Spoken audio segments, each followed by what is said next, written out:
नमस्कार दोस्तों, आज के इस खूबसूरत दिन में मैं आप सभी दोस्तों का स्वागत करता हूं। दोस्तों, अगर मैं और आप डिस्कस करके चलते हैं ऑप्शन चेन के बड़े इम्पॉर्टेंट डेटा को, तो मैं आपका ध्यान लेके चलना चाहूँगा कि सबसे पहले एफआईज ने 2899 करोड़ की बिकवाली की है 23 सितंबर 2022 को, और एफआईज ने 1058 करोड़ के आसपास 21 सितंबर को डेब्ट मार्केट से अपने पैसे विड्रॉ किए हैं। दोस्तों, 23 सितंबर को डीआईज ने तकरीबन 300 करोड़ की बाइंग की है। दोस्तों, ये एक फिगर मेरे लिए बहुत ज़्यादा चौंकाने वाली इसलिए नहीं थी, क्योंकि मेरे पास में जब मैं ऑप्शन चेन के डेटा को देखकर चल रहा था, तो मुझे एक ही बात समझ में आती थी कि ऑप्शन चेन के अंदर जो राइटर्स हैं वो काफ़ी दूर की पुट को राइट कर गए हैं और काफ़ी दूर की कॉल को राइट करके गए हैं।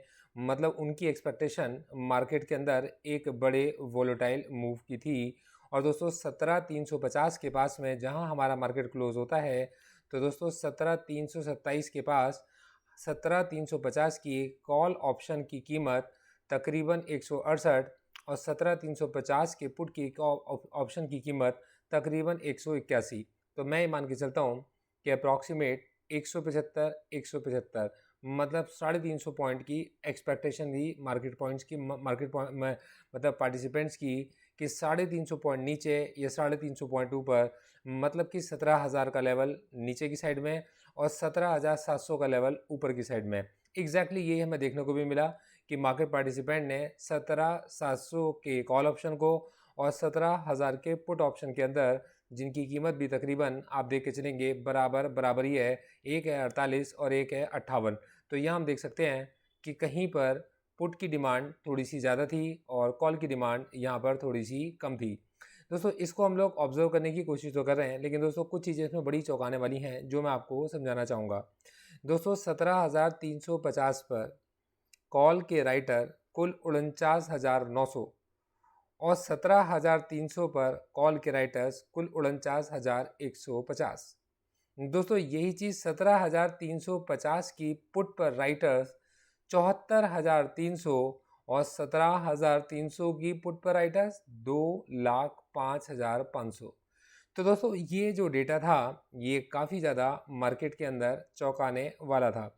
तो दोस्तों, ये डेटा एक भी जगह से बहुत ज़्यादा बियरिश नहीं था। इसको देखकर बिल्कुल अभी ऐसा ही लगता है, और मेरा जो नज़रिया है देखने का वो एग्जैक्टली यही बनता भी है। अब दोस्तों, यहीं पर अगर आप देखेंगे तो सबसे ज़्यादा एक्टिव अगर किसी पुट को देखते हैं तो वो 17,400 की पुट है, और 17,500 की कॉल सबसे ज़्यादा वॉल्यूम वाली, सबसे ज़्यादा एक्टिव कॉल भी गिनी जाएगी। अब दोस्तों, इसी के बाद, अब देखो दोस्तों, मैं किसी ब्रोकर को प्रमोट नहीं कर रहा। दोस्तों, इसी के बाद जब मैं चार्ट्स का एनालिसिस करता हूं तो मैंने ये ऑब्जर्व किया कि 17,469 के पास मार्केट के अंदर मार्केट पार्टिसिपेंट ने इस लेवल को डिफेंड करने की बहुत कोशिश की। मतलब उन्होंने एवरेज करने की कोशिश की होगी। और दोस्तों, उसके बाद मार्केट में जब सेलर्स बढ़ते चले गए तो दोस्तों बायर्स ने अपनी पोजीशंस को स्क्वायर ऑफ करना शुरू करा। और दोस्तों, यहाँ पर एक काफ़ी बड़ी सेलिंग हमें देखने को मिलती है। मतलब मार्केट के अंदर मार्केट पार्टिसिपेंट एग्रेसिवली बाय तो नहीं कर रहे थे, बट दोस्तों वो जहाँ उनको मौका मिल रहा था वो अपनी पोजीशंस को स्क्वायर ऑफ ज़रूर कर रहे थे, या वो अपनी पोजीशन को मैनेज करने के लिए हेज करने की कोशिश कर रहे थे। दोस्तों, ये इस डेटा को देखकर मुझे ऐसा लगता भी था। दोस्तों, मेरे लिए बिल्कुल भी इतनी बड़ी हैरानी की बात नहीं थी। दोस्तों, उसके बाद मतलब एक और चीज़ जो मेरे सामने आती है वो ये कि मार्केट नीचे गिरा और 17,200 मेरी एक्सपेक्टेशन थी। और ये चीज़ अगर आप जाएंगे और आप अगर यूट्यूब पर मेरे चैनल को देखेंगे तो वहाँ इस चीज़ को मैंने आपको इंडिकेट कर दिया था और आपको मार्केट खुलने से पहले उस डेटा को रीड कर बता दिया था। तो दोस्तों, मैं आगे की कुछ बातें आपके साथ शेयर करना चाहूँगा। मेरा नाम है गौरव, मैं हूँ एक सेबी रजिस्टर्ड रिसर्च एनालिस्ट, और मेरी कोशिश आपके साथ कुछ ऑब्जर्वेशंस को शेयर करने की है। मैं एक भी जगह पर आपको कोई रिकमेंडेशन प्रोवाइड नहीं कर रहा कि इसके बिहार पर आप मार्केट में कोई भी डिसीजन लें। आप मार्केट में कोई भी निवेश करने के लिए जाएं तो आप अपने इन्वेस्टमेंट एडवाइज़र से सलाह मशवरा करने के बाद ही मार्केट में अपना कोई निवेश करें। दोस्तों, 17,215 के पास मार्केट में सेलिंग शायद स्टॉप हुई थी, या ऐसा कह सकते हैं कि मार्केट पार्टिसिपेंट्स ने कुछ पोजीशंस अपनी क्लोज की थी। दोस्तों, डाउ जोन्स के अंदर अगर हम देखते हैं तो दोस्तों ये जो कैंडल बनती है गैप डाउन के बाद, मतलब मार्केट में बायर्स आए या शॉर्ट्स कवर हुए, तो हम ये भी मान सकते हैं कि कुछ शॉर्ट्स इस जगह पर कवर हुए होंगे। जब तक ये डाउ जोन्स को अगर मैं आपके साथ स्टडी करके चलूँ, तो जब तक ये अपने वापस 30,400 के लेवल को रिक्लेम नहीं कर लेता, तब तक इसमें किसी तरीके के रिवर्सल की एक्सपेक्टेशन मेरी नहीं रहेगी। उसका रीज़न है 5 डेज़ के मूविंग एवरेज के नीचे लगातार प्राइस का खुलना, मतलब 5 दिन का कामकाज भी इतना नहीं है कि वो मूविंग एवरेज को भी सपोर्ट कर पाए। तो 5 दिन के मूविंग एवरेज के नीचे भी डाउ जोन्स का काम अभी चल रहा है। तो दोस्तों ये एक भी जगह पर बुलिश सिग्नल नहीं बनता था, मगर फिर भी मार्केट के लिए बहुत ज़्यादा बेयरिश नहीं था। ये कुछ ऐसा था कि जैसे कि कुछ शॉर्ट्स कवर होने शुरू हुए हैं और शायद मार्केट अब इस जगह पर कंसोलिडेट करेगा। ये कुछ ऐसा सिग्नल हमारे लिए बनता था। दोस्तों मेरे लिए बड़ी चौंकाने वाली खबर जो निकल कर आई है वो ये है।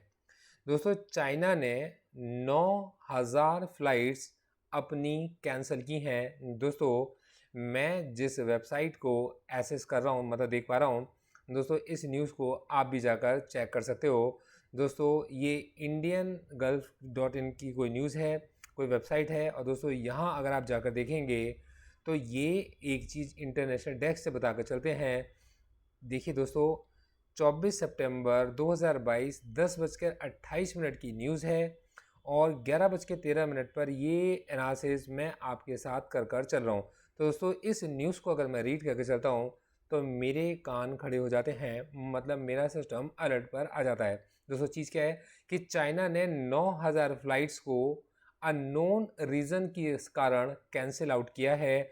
और दोस्तों अगर आप इस न्यूज़ को फर्दर पढ़ना शुरू करेंगे तो यहाँ ये पता चलता है कि चाइना ने मास कैंसिलेशंस अपनी फ़्लाइट की स्टार्ट कर दी हैं।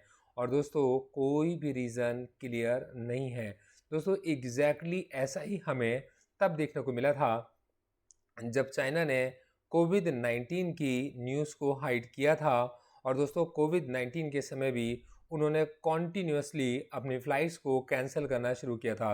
तो दोस्तों मैं इस जगह पर प्रिकॉशंस लेना चाहूँगा और मैं मेरी बुलिश पोजीशंस को अभी स्टॉप करना चाहूँगा जब तक मार्केट के अंदर मेरे को नहीं लगता कि मार्केट में किसी तरीके की कोई स्टेबिलिटी आती है। ठीक है दोस्तों, तो दोस्तों मैं ये एक्सपेक्ट करके चल रहा हूँ कि मार्केट के अंदर पुट राइटर्स इस समय शायद अपने कुछ पुट्स को कवर कर सकते हैं, क्योंकि मार्केट में इसका जो डिफेंस है, अगर हम लोगों ने कोई स्ट्रेटजीज अपनी स्टॉक्स के अंदर क्रिएट की हुई है तो दोस्तों उसका जो डिफेंस है वो केवल पुट ऑप्शन ही है। तो दोस्तों अब अगर मैं इसी चीज़ को जाता हूँ और जाकर देखता हूँ 17,350 और 17,300 की पुट के ऑप्शन को बायर्स के पॉइंट ऑफ व्यू से, तो मेरी समझ में एक बात आती है कि इन पुट को खरीदने वाले प्रोफेशनल्स हैं जिन्होंने 157 रुपये की कॉस्ट पर भी, इतनी महंगी कॉस्ट पर भी पुट को बाई किया है और कोई इन्फॉर्मेशन उसके पास में है जिसे वो एसेस करके चल रहे हैं। तो उस कंडीशन में अगर इन पुट्स के अंदर शॉर्ट्स जो बने हैं, अगर ये शॉर्ट्स कवर होते हैं तो दोस्तों हम मार्केट के एक बेयरिश ट्रेंड में एंटर करेंगे जब तक हमें ग्लोबल न्यूज़ पॉजिटिव नहीं मिलती हैं, ये सिनेरियो क्लियर नहीं होता है। तो ये एक इम्पॉर्टेंट अपडेट है जो मैं अपने इस वीडियो के माध्यम से आपके साथ शेयर करना चाहता हूँ। दोस्तों मेरी ये ऑब्जर्वेशंस हैं, मेरा ये एनालिसिस है, मेरी कोई रिकमेंडेशंस नहीं है। मैं खुद ये नहीं कह रहा कि मैं मार्केट में जाकर पुट को बाय करने की सलाह किसी को दूंगा या करूंगा, पर दोस्तों पॉसिबिलिटीज़ हैं कि हम लोग अपनी कुछ ऐसी पोजीशंस ज़रूर क्रिएट करेंगे कि हम लोगों ने जो बुलिश पोजीशंस होंगी हम उनको कवर भी करेंगे। अगर हम लोगों ने मार्केट के अंदर अपने स्टॉक्स परचेज कर रखे हैं तो हम उनको भी डिफेंड करने की कोशिश ज़रूर करेंगे। तो मेरे पोर्टफोलियो के मेरे सभी भाई, अगर किसी भी जगह पर आपसे मेरी ये रिक्वेस्ट है कि आपने जिन स्टॉक्स को परचेज कर रखा हो, आप मुझे उनका एवरेज प्राइस ज़रूर बता दीजिए, क्योंकि आपके एवरेज प्राइस अगर मुझे पता होंगे तो मैं अपने आने वाले रीबैलेंसेस में उन एवरेज प्राइसेस को फोकस में रखकर मार्केट में न्यू पोजीशंस के बारे में आपको शेयर कर पाऊंगा और इस अपॉर्चुनिटी का भी हम लोग इस्तेमाल कर पाएंगे। Thank you so much, all the best.